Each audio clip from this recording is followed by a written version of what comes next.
Опс, как надо ногами.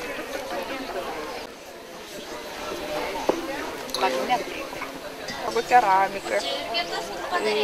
Degam to į krosnį, malkom kūrenam, paskui merkiam ir auga labai karštus, žodžiu, įkaitusius. Prisigeria, prikepa organiką ir sudaro va tokie įvairūs raštai. Tai čia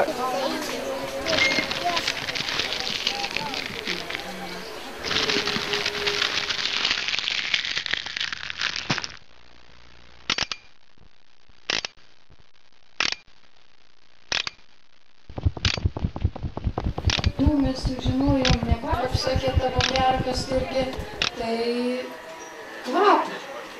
Smokavodavo, taip kaip šviežia suprastavo.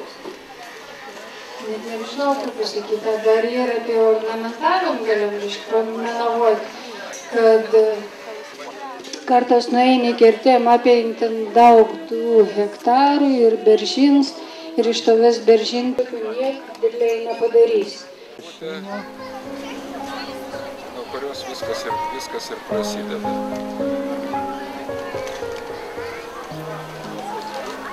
Oi, oras pasitaikė geras, gražus, labai faina. Lietutis nelyja, mes to labai džiaugiamės.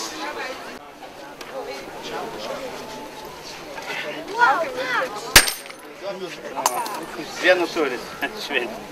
Kokia darba parodys? Dar buvo. Liko apie artimiausia, žinoma. ну, это наше как бы. Вот эти вот, то, что вы все делаете, горячее становится.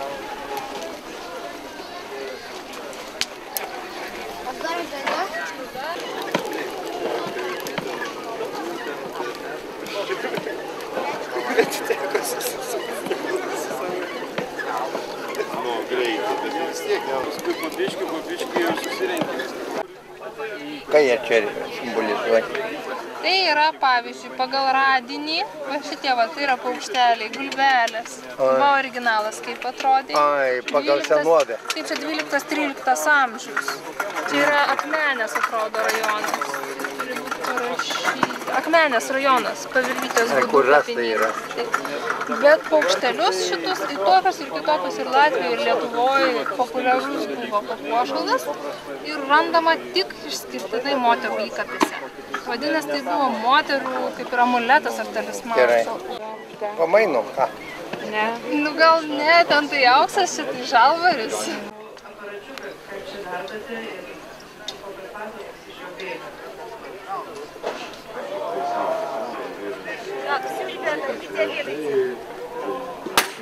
Вы сказали, что это удлиняет день. Так, ну я сейчас убиваю. Это покажи. Я на лыме, kuo daugiau, o tu Elzė savo rukas turi čia atvaryti, supranti? Na, dar laiko yra, saulė aukštai, bet jau leisis truputėlį, aš manau, greičiau gal ir sulauksite. Taigi, kalbinau Taurą Lepą. Kada tu paleidi?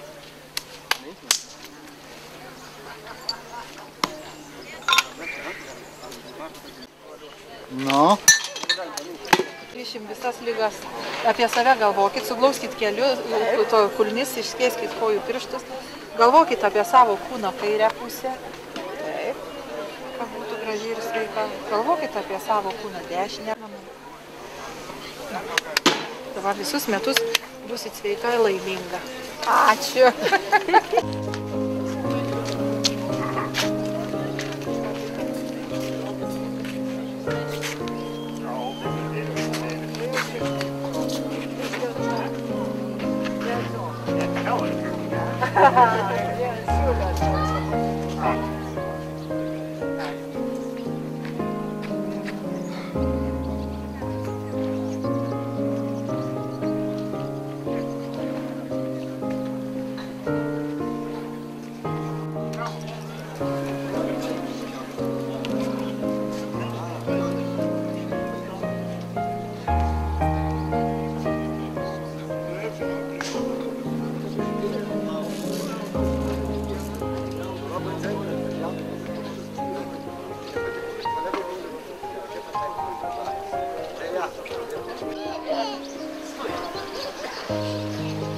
Ne, matai, tu sulamdai neturiu.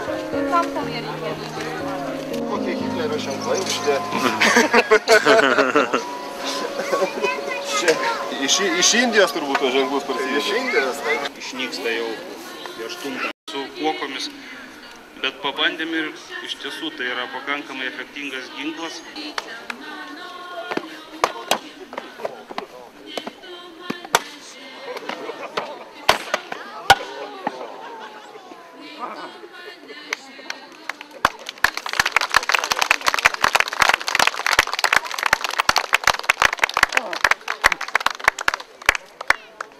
Dar būtinai turiu paminėti, kad kirvis lietuvių taipogi yra ir buvo mėgtas labai ginklas.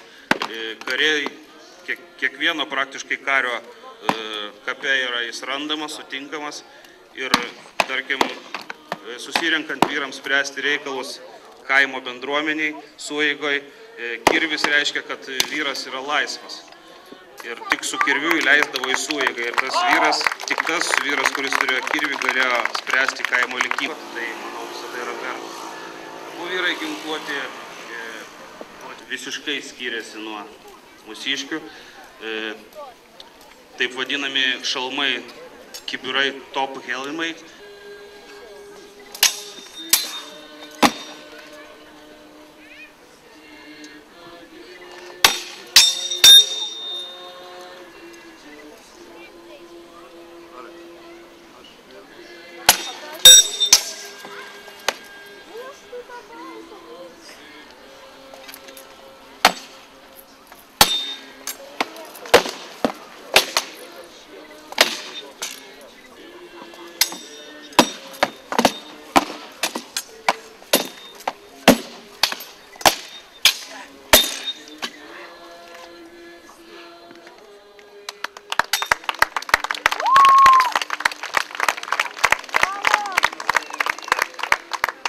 Randamas ginklas arba skydas, arba šalmas, arba suklumpama abiem kojom ant žemės. Aišku, jeigu priešininkas leidžia kovą tęsti, tai kova tęsiama. Tad išsirinkit.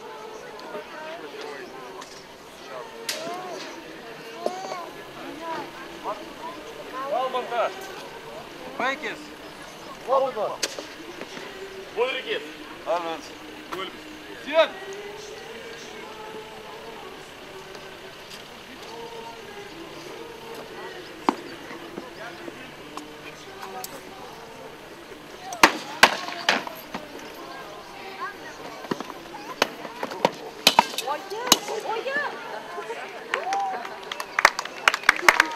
Sveikinkim pirmąjį nugalėtoją.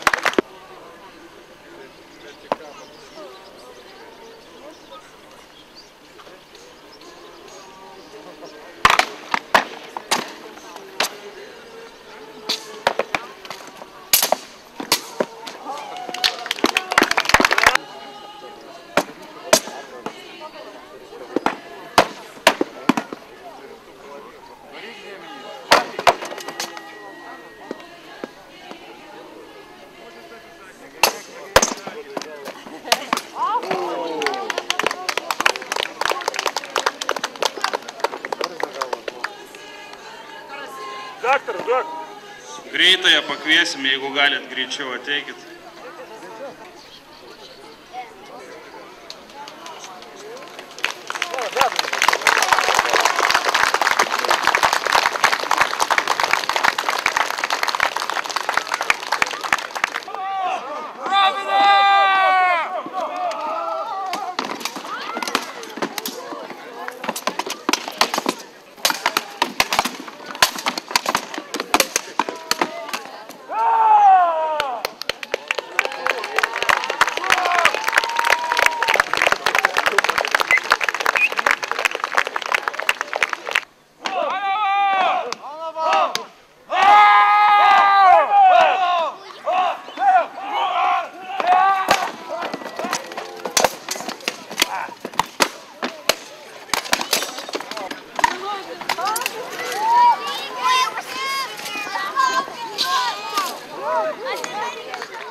Taigi mūsų pergalė.